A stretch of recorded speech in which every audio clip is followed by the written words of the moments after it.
Wajah cantiknya akrab menyapa para penikmat sinetron ABG di layar kaca RCTI. Masayu Anastasia begitu ia biasa disapa. Tidak saja para penggemarnya yang terbius melihat kemolekannya. Sebuah majalah internasional di negeri tetangga pun kabarnya tergiur ingin memakai Masayu untuk diabadikan wajahnya sebagai model majalah. Begitu terkenalkah ia hingga tersebar sampai ke negeri jiran? Sebenarnya tidak juga, kalau saja ia waktu itu menolak untuk berpose sedikit seksi.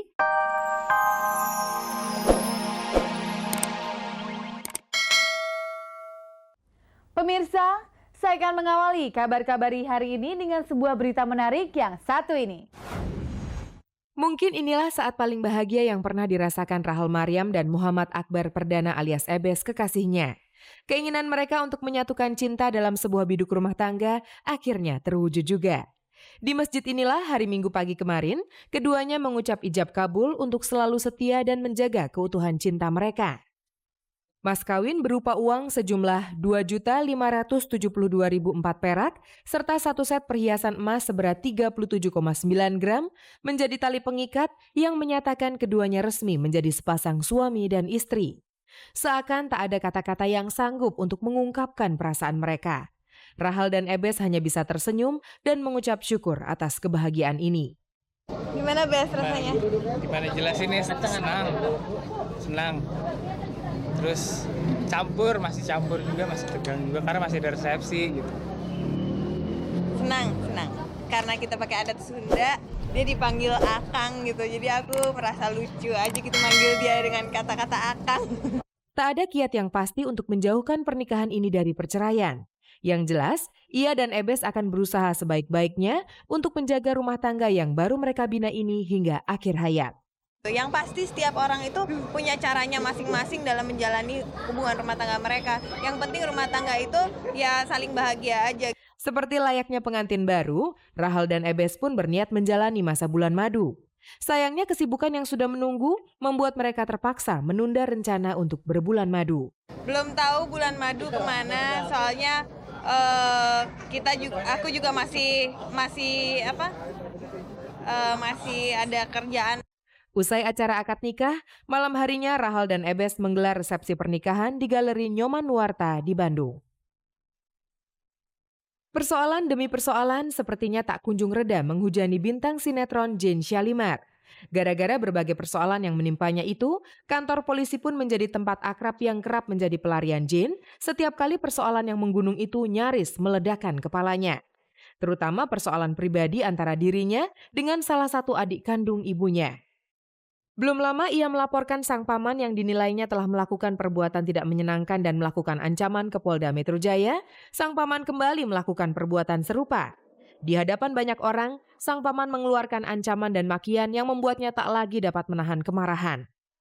Mendapat perlakuan yang tidak menyenangkan seperti itu, kabarnya ia akan kembali melaporkan pamannya ke Polres Jakarta Pusat pada hari ini. Kebetulan lagi ada syuting di rumah aku. Ada satu tim yang ada acaranya lah di TV. Nah terus kalau aku pribadi sih ya itu kan mereka tuh minta izinnya sama aku gitu karena aku tinggal di situ dan ketua RT papa kebetulan. Terus rumah itu pun rumah mama jadi biasanya pun banyak yang syuting di situ nggak ada masalah gitu. Tapi nggak tahu kenapa mungkin karena dia overacting atau gimana dia biasanya gitu kalau ngeliat orang banyak pasti dia langsung overacting, langsung ngamuk-ngamuk apa segala macam. Rencananya mau ke Kapolres untuk memperinci lebih lanjut gimana nih. Pemirsa, kepedulian sosial artis Syahnas Haq memang patut diacungi jempol. Dia tergerak nuraninya untuk mengumpulkan sejumlah dana yang dipergunakan sebagai perbaikan gedung-gedung sekolah yang sudah rusak parah. Sejauh mana usaha yang dilakukan oleh Syahnas Haq? Menyaksikan gedung sekolah dasar yang ambruk, serta korban-korban fisik maupun mental akibat runtuhnya lembaga pendidikan dasar itu membuat hati Syahnas Haq tergugah untuk mengulurkan bantuan.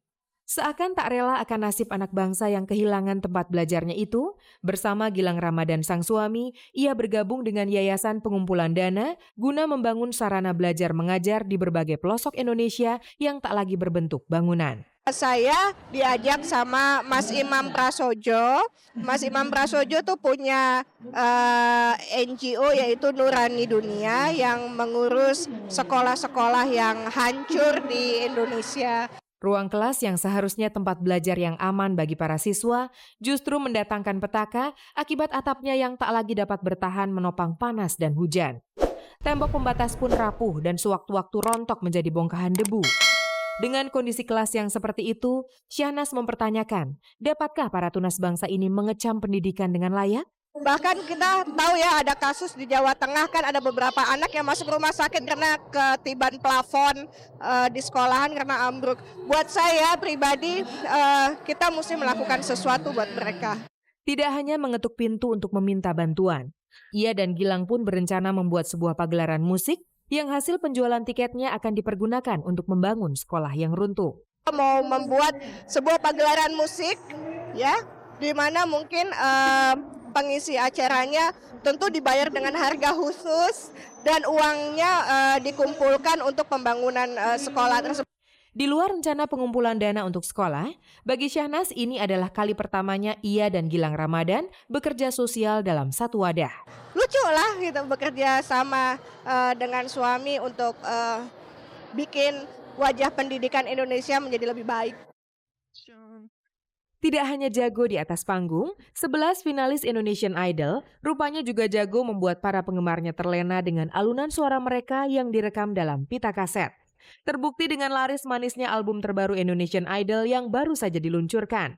Belum lama beredar di pasaran, album Indonesian Idol yang berisi 12 lagu-lagu klasik Indonesia mampu terjual hingga 300.000 kopi. Atas prestasi yang membanggakan itu, 11 finalis Indonesian Idol yang 6 diantaranya masih berjuang memperebutkan predikat idola dari Indonesia berhak mendapatkan penghargaan berupa double platinum yang diberikan berbarengan dengan peluncuran album mereka Sabtu kemarin. Sebagai salah satu juri Indonesian Idol, Mutia Kasim yang bisa disebut ikut mengentaskan 11 penyanyi muda ini mengaku bangga atas prestasi yang telah diraih para finalis Indonesian Idol. Jujur aja saya sebagai juri bangga banget bahwa finalis yang kita pilih ini 11 orang itu benar-benar membuktikan kalau mereka tuh bisa nyanyi dan ternyata terbukti gitu loh kalau kaset rekaman mereka laku. Sebagai penyanyi senior yang matang lewat ajang festival, Lita Zain yang mengaku sebagai penggemar para Indonesian Idol ini merasa bangga dengan semakin semaraknya dunia tarik suara Indonesia dengan hadirnya para penyanyi muda berprestasi itu. Saya senang aja, saya menyambut baik bahwa penyanyi-penyanyi muda kita mendapat kesempatan yang lebih besar dan kesempatannya sangat yang pasti terbuka lebar untuk anak-anak muda. Wajah cantiknya akrab menyapa para penikmat sinetron ABG di layar kaca RCTI. Masayu Anastasia begitu ia biasa disapa.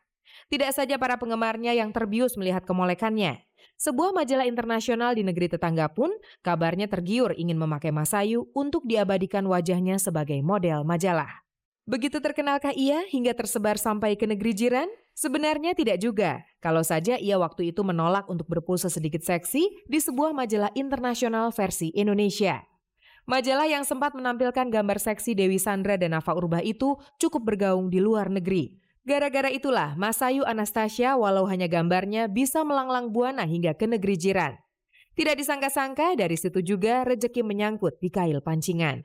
Kalau kabar itu sih aku belum tahu ya, aku baru tahu dari Mbak malah. Kalau misalnya ternyata bener, waduh senang sekali. Aku sih nggak pernah mengharapkan untuk sampai seperti itu ya Mbak. Tapi ya kalau misalnya emang ya aku senang aja gitu. Iya aku nggak nyangka karena aku foto itu juga ya udahlah ya foto gitu. Kita memberikan satu jalan untuk artis selebriti atau artis Indonesia untuk istilahnya go internasional nih. Karena ini kan majalahnya kebetulan majalah internasional. Mas Ayu sudah dilirik oleh Malaysia segala macam juga gitu. Senang sudah pasti. Meski belum benar-benar menjadi nyata dan berada di depan mata, ia mengaku terkejut dan bangga. Padahal sebelum pemotretan itu dilakukan, ia sempat tak percaya diri dengan tubuhnya yang dianggapnya tidak seksi.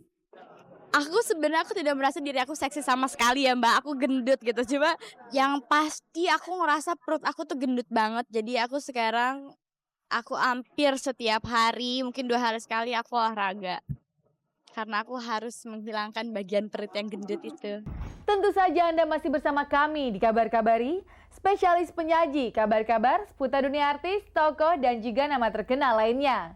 Pada kabaran tak kami, Kabar Kabari. Dan berikut ini adalah kabar yang layak untuk Anda simak. Kartu undangan yang terus tersebar, kabar-kabar soal rencana pernikahannya yang kian